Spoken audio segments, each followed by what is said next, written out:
How are you consulting or advising or in the wisdom and insight you've gathered over the years? Talk to people about dealing with that type of change, in bringing it into their practices. Bill, I don't care whether you're a wealth advisor or someone outside of the industry, it doesn't matter.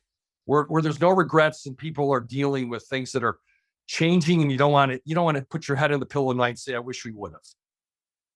Oh, yeah, that's really that's the challenge we face today, and you nailed it. It's kind of your own situation, right?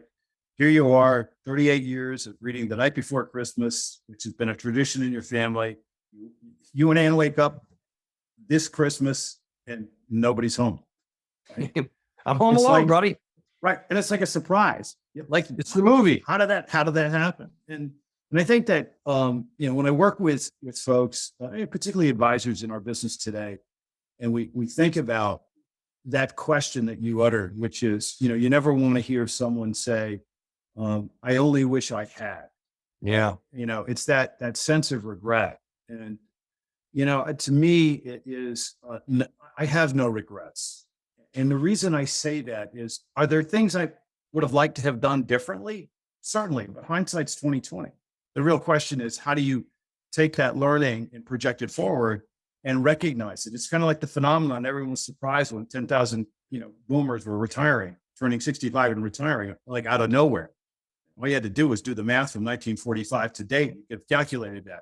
The whole retirement surge that's taking place right now. The industry has kind of said, oops, did we know this was coming?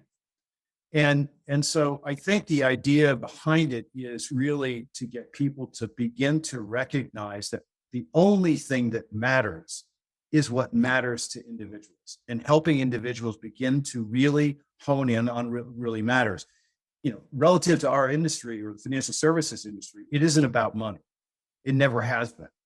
And today, when we think about it, what technology has done is technology has really stepped in and disrupted the role of the intermediary, the advisor. Doesn't mean that people don't want advice, they don't want guidance, they don't want a sounding board.